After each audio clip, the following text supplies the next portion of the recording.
지금 미국의 사모펀드들의 대형 펀드들과 저 계속 돈을 돌려달라고 환매 요청이 있어서 그들은 법적으로 환매를 해줘야 되거든요. 3개월마다 5%씩 해줘야 되는데요. 그러면 3개월, 3개월, 올해 내내 계속 다 팔아야 돼요.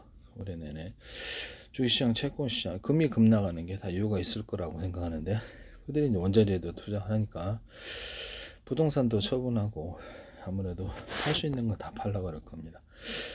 사모펀드 플러스 헤지펀드 자금 22조 플러스 5조 원인데 전 세계에서 동참을 하겠습니다. 그렇게 되면 자산시장의 붕괴가 시작되는 건데요. 계속적인 환매 요청이 이루어지냐? 계속적으로 이루어지겠습니다. 계속적인 환매 요청을 하고 있다. 이런 부분을 해서 미국에서 퇴직연금을 투입을 시킨다 그랬는데 퇴직연금이 2개월 정도 된다 그랬는데 이게 트럼프에게 책임을 떠넘기는 거 아니냐 이 파산을 그 생각이 들거든요. 결국 트럼프가 모든 걸 뒤집어 씌울 가능성 혼자서 다 책임지고 이렇게 그렇죠. 퇴직연금 부실화는 틀림없습니다. 뭐 100%라고 생각하고 있습니다. 받아줄 사람이 없으니까요. 제 기술을 일단 사야 되는데 안 사고 미국 국가 통화로 빨리 전환을 해서 국채를 흡수해서 전 세계 중앙은행과 미국의 대형은행들이 갖고 있는 평가 손실, 계속 손실이 있기 때문에 어느 시점에 도저히 견디지 못해서 매도를 해야 될 시점인데요. 전 세계 자산 시장이 빠지게 되면 이제 국채로 간다고 생각하시는데 국채 물량이 전쟁으로 인해서 계속 늘어나거나 이런 부분이 있거나 금리 상승, 그렇죠. 금리 상승 부분이 있었을 때가 문제인데요. 주식시장, 채권 시장에서 물러날 자금이 개인 은행으로, 개인 자금으로 들어와서 다시 은행으로 가면 좋은데 이게 미국 시장을 이탈했을 때가 문제죠. 미국에서 아예 자금이 빠져서 유럽으로 갔을 때가 문제가 되는 거죠. 네네네. 지금 유럽은 미국을 상대로 해서 막대한 무역 흑자를 내고 있고 중국도 막대한 흑자를 내고 있습니다. 근데 상대적으로 가격 경쟁력이 강한 곳인데요. 그쪽으로 자금이 빠지게 될 수 있다라는 것을 말씀을 드립니다. 그래서 퇴직연금을 투입한 트럼프에게 모든 책임이 패전투수로서 가는 게 아닌가라는 생각이죠. 선거에서도 상당히 불리하게 작용할 텐데 퇴직연금 부실은 틀림없기 때문에 그렇습니다. 이 부분이 조금 문제가 있다. 이런 부분. 원래 이제 해야 될 것을 안 한다는 거죠.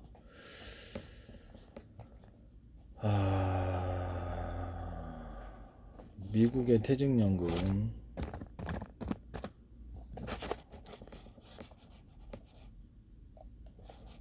이 사람들은 더 이상 일을 하지 않는데 그 돈 날리면 어떻게 되나요? 트럼프는 두고두고 원망을 하게 될 텐데요.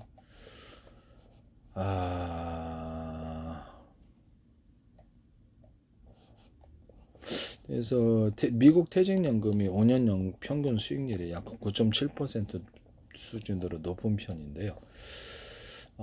투자는 미국의 주식에 주로 투자를 합니다. 미국 대표주식위원회 이게 주력 투자 대상인데 이거를 사모펀드라든지 이런 쪽으로 또는 헤지펀드 이런 쪽으로 지금 가상자산 이런 가상화폐로 하면은 손실이 엄청날 걸로 생각합니다. 제 생각에는 그래서 이것은 트럼프의 책임으로 남게 되고 모든 금융붕괴의 책임이 만약에 그런 게 정말 있다면 트럼프의 금융붕괴로 가게 될 거다. 선거에 아주 치명적인 상황으로 간다라는 것을 말씀을 드립니다. 트럼프에게 책임을 떠넘기기. 미국의 선거 시기를 볼게요. 11월이네. 2020년에서 11월 첫 번째 월요일 다음 화요일은 선거에 실시된 총선인데요. 중간 선거에서 지금 그러면 패배가 되는 것이죠. 그래서 지금 4월 달이지만 중간 선거는 그 이전에 이미 결정된 가능성이고요. 트럼프가 완전히 이렇게 레임덕으로 가고 사실상 이런 부분에서 말씀을 드리는데 2년마다 연방의원 전 의석 해서 이렇게 2년마다 연방의원 전 의석과 상원의원의 3분의 1을 새로 뽑는데요. 한 번은 대통령, 또 한 번은 대통령 4년 임기 중간에 추립니다. 53대 47.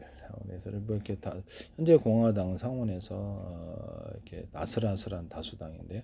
법안 통과에서 유리하겠죠. 그래서 이런 부분을 그래서 이번 트럼프 행정부에서 그 전에 국가통화로 전환을 시켜주는 이 부분 제 기술 사야 되는데 국가통화 전환하더라도 제 기술 안 사면 안 되는 거거든요. 계속 팔게 돼요. 토목펀드들이든 왜냐면 그 구형 기술을 갖고 있어서 그렇습니다. 일단 첫 번째 중국과의 경쟁력에서 안 되고 있다. 유럽 경쟁 그래서 떠나야 되고요. 제 기술을 구형 기술을 갖고 있어서 이제 여기가 문제가 되는 부분이다 하겠습니다. 석유가스도 사실상 끝났기 때문에 석유가스, 석탄까지도 그렇다고 생각합니다. 지금 잠시 호르무즈 해협 전쟁으로 인해서 반짝하는 거지. 2030년 기준으로 사실상 전기차가 빠르게 대체할 수도 있다라고 생각하거든요. 일단 당장에 급한 게 국가통화로 전환인데요. 그래서 미국은 기축통화고 영국은 기축통화가 아닙니다. 영국을 보니까 국가통화로 전환을 했는데 기축통화 아니라는 거죠. 그래서 이게 제가 짐바브웨가 기축통화가 아니다. 한번 생각을 해보세요. 네네, 기축통화 아닌데 마구 찍어내는 그거하고 기축통화인데 전 세계에서 여전히 쓰고 있는. 그래서 그게 그 하나의 기축통화 권리가 되는 거죠. 대체할 데가 없으면 되죠. 대체할 데가 없으면 막 그렇게 사실 어느 정도는 찍어내도 되는 부분인데요.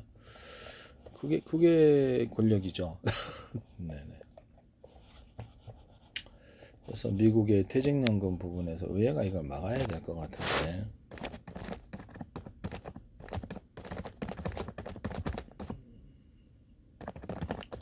그래서 행정명령에 2025년 8월에 트럼프 대통령이 서명을 했는데요.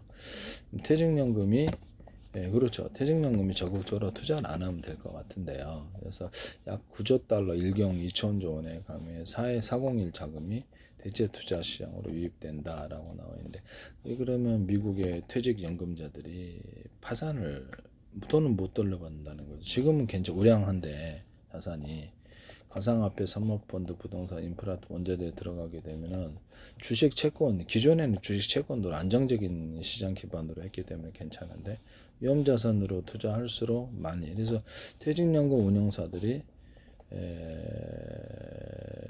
소송의 우려 없이 이게 다양한 대체 투자를 하자 그러면 손실이 이제 엄청날 거다. 그만큼 앞으로 가상화폐에서 빠질 시장이 가상화폐라든지 원자재 시장에 이렇게 대거 빠지는 이런 부분만 남았다라는 거. 저는 이제 원자재 시장의 자금이 대거 빠진다라고 말씀을 드렸는데요. 금 같은 것도 가짜금이 나와서 사실상 전문가도 구별이 어렵는데 더 이상 재산 가치로서는 없다. 보석도 다이아몬드도 인조 다이아몬드가 나왔고 인조 다이아몬드 나왔죠. 더 싸질 수도 있다라는 거죠. 그다음에 제 방식의 공업용 다이아몬드를 있다가 이렇게 붙이는데 이런 식으로 공업용 다이아몬드 1커렛이 3,000원이에요. 2만 원짜리도 있고 그럼 그 무슨 의미? 천연 다이아몬드 붙이든지 인공 다이아몬드를 인공 다이아몬드에다 천연 다이아몬드를 붙이든지 그럼 이게 사실상 이렇게 보석 시장은 끝났다라고 생각이 드는데요. 금 같은 거는 어디 산업상에 필요가 없잖아요. 그래서 장신구로서 이게 더 이쁘다는 거죠. 네네, 금 같은 게 금에다가 유리석용 코팅제 쌀로 유리만 골라서 하면 더 반짝거립니다. 네, 그렇게 만드시면 제 기술이 되겠어요. 그렇게 해서 만드시면 금뿐만 아니라 모든 금속의 은도 이렇게 만드시면 더 이쁘다는 거 하시면 제 기술. 장신구로 할 때는 훨씬 이쁘죠. 그다음에 금색, 은색의 다양한 어떤 반짝이들, 펄 반짝이나 반짝이를 넣어서 만든다 하시면 제 기술이 되겠습니다. 다양한 형태의 금도 나올 수도 있는데요. 이것을 하시면 제 기술이 되겠다. 보석을 이렇게 붙여가지고 이게 미세한 홈을 나노 구조로 뭐든 파서 이렇게 붙인다는 거 저쪽으로 그래서 큰 다이아몬드로 만든다. 여러 종류의 보석을 색깔도 홈을 파서 색깔을 집어넣고 여기서 코팅을 하고 그래서 색깔을 집어넣을 수도 있다. 보석 종류는 다 돼요. 다이아몬드, 금도 색깔을 집어넣을 수 있고 고무, 플라스틱 이럴 때 미세한 나노 홈을 파서 그다음 덮어주는 식으로 코팅 구조로 가서 색깔을 합성섬유 실이라든 금속, 고무, 그다음에 천연돌 이런 거 상관없이 미세한 나노 홈을 파서 염료를 간에 집어넣고 다 덮어준다는 기술을 쓰시면 제 기술이 되겠어요. 피부 같은데 이렇게 염료를 집어넣었을 때 하여튼 이런 가공 방법을 사용하시면 제 기술이 되겠어요. 그래서 지금으로서는 퇴직연금 운용에 있어서 퇴직연금을 불가능 이게 그쪽에 대체 투자하는 것을 자제를 해주세요. 자제를 해주시면 투자 안 하면 될 일인데요.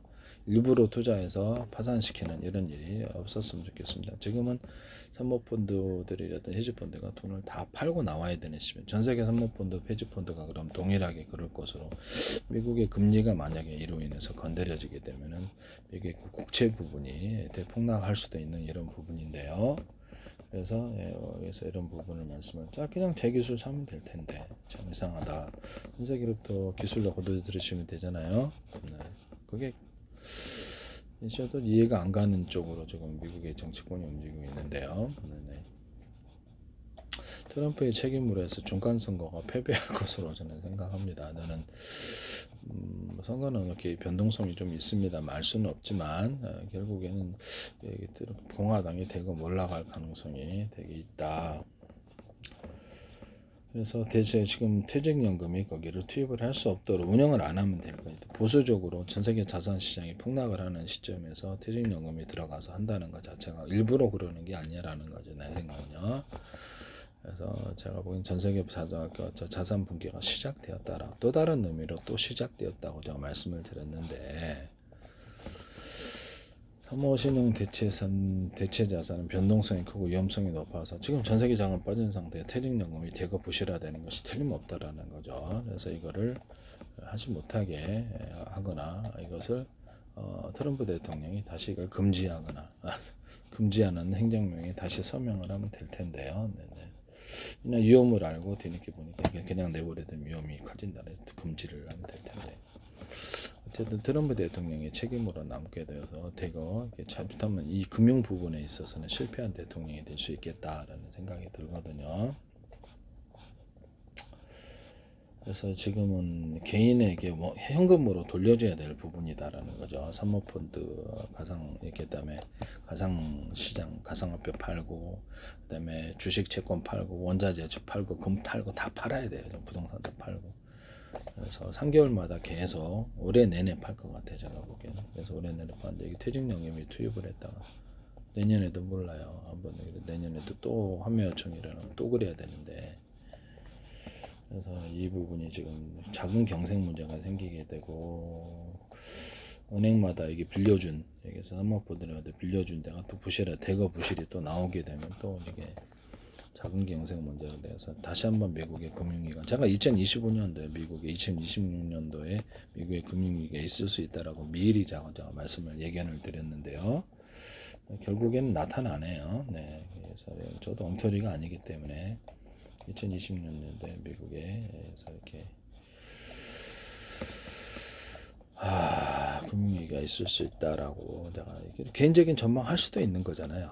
금융위기 있을 수도 있다. 그래서 미국의 국채 문제가 어떻게 등장할 수도 있다라고 말씀을 드렸는데 국채 문제와 사모펀드, 주식시장, 채권시장에 기존에 엄청난 주식을 보유를 하고 있는데요.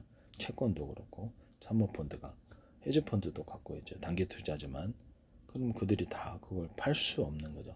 지금 이게 누가 사줘야 되는데 장외 시장에서 사줘야 되고 장내 시장에서는 그 엄청난 주식을 다 소화할 수 있는 주체가 없어요.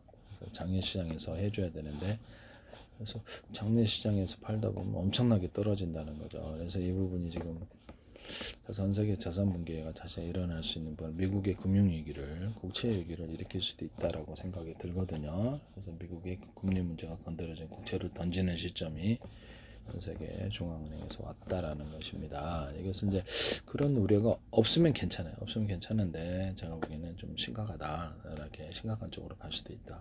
국채 고가 통화를 빨리 전환해서 국채 흡수해서 희소가치 만들어주고 자기수 사라. 그럼 끝인데 이런 부분을 말씀을 드립니다. 주식은 2년, 3년으로 보게 되거든요. 그래서 중국이 지금 디램 같은 경우에도 보면은 10%를 올해 내에 달성할 것으로 보입니다. 이렇게 스마트폰 디램은 20% 달성했다고 그러더라고요. 장시 메모리가. 양쪽 메모리도 랜드 시장에서 양쪽 메모리가 디램을 마저 생산하게 되면 중국 내 수요를 대체를 20%가 내년에 넘어가게 되면 주식은 내년 몇 년 후를 본다 그랬잖아요. 그러고 나서 아니 40% 50% 보유하고 있는 걸 어느새 파냐고요. 누가 사줘야지. 그죠? 예, 주식이 올라가면 이렇게 평가 가치가 올라가는 거지만 그렇지 않고 떨어지면 이제 그거를 주식을 재산이 3분의 1 되거나 그러면 안 던질 수가 없는 장내 시장에서라도 던져야 되거든요. 그래서 이런 부분이 지금 전 세계에 있어서 금융시장을 흔들어대고 미 국가 통화의 위기로 갈 수 있다. 2026년도에 미국의 금융위기가 발생을 하면 이게 이제 굉장히 문제가 되는 전쟁도 미국의 국가가 각 주마다 다른 통화를 채택을 한다고 합시다. 그 국민들 주들을 대상으로 전쟁할 수 있느냐의 문제라는 거라고 말씀을 드렸죠. 없을 걸로 생각합니다. 미국이 지금 트럼프 대통령 역할이 중요하지만 이 부분에 대해서 뚜렷한 것을 태도를 취하고자 않고 있다. 전쟁으로 인해서 미국이 얻을 수 있는 이익이 그렇게 크지 않다. 중동 질서로 해가지고 향후 이렇게 중동 지역의 안정, 그 다음에 석유 시대는 이미 저물었기 때문에 석유가스 시대는 저물었습니다. 그래서 2030년 기준으로 해서 이 전기차가 제 방식의 전기 발전이 나왔는데, 그래서 이런 부분을 말씀을 드리는데 제 기술이 오히려 지금 중국 기술로 인해서 전 세계가 아시아 통화 등장하고 세계 통장이 많이 등장한다면 미국 주식을 미국 자금 미국으로부터 잇따라 다른 나라로 가는 부분인데 이 부분을 도와주고 있는 거죠. 그래서 사면 기술을 사가지고 기술 우위를 보이면 이제 대역전이 될 테니까 정상적인 말을 해도 안 통해요. 제 페이스북에 들어오신 이유가 있을 텐데 시간이 없어요. 시간이 없는데도 지금 이것을 3개월 또 1분기가 지났단 말이에요. 2분기에도 계속 주식은 환매 요청이 들어오면 계속 이렇게 해야 되거든요. 구형 지식을 갖고 있기 때문에 누가 빨리 돈을 빼서 내 돈을 안전하게 빼야 되겠죠. 그렇게 이제 뱅크런이 시작된다는 것이죠. 그럼 미국에 거기 빌려준 대형 은행들도 어느 정도 자금이 들어 사모펀드나 이런 헤지펀드 어느 정도 자금을 했는지 모르겠지만 문제가 되겠죠. 그들도 만약에 이게 대체 투자를 했다면 투자를 어디에다 했다면 자기들도 평가 손실이 엄청 일어나는 부분이고 금리가 일어나면 상업용 부동산 문제까지도 건드려진다는 것이죠. 이해가 가십니까? 그래서 파생상품 시장조차도 금리 문제로 인해서 이게 폭삭 문제가 생긴다 이 말씀이지. 네네. 상업용 부동산도 건드려진다는 이 말, 부동산조차도 건드려진다는 거죠. 그래서 금리 문제가 이것을 해결하기에는 미국의 사모펀드를 갖다가 자금을 22조 달러를 과연 미국 중앙은행이 커버해 줄 수 있냐는 문제인데 와이컨 헤지펀드까지 규모가 너무 크죠.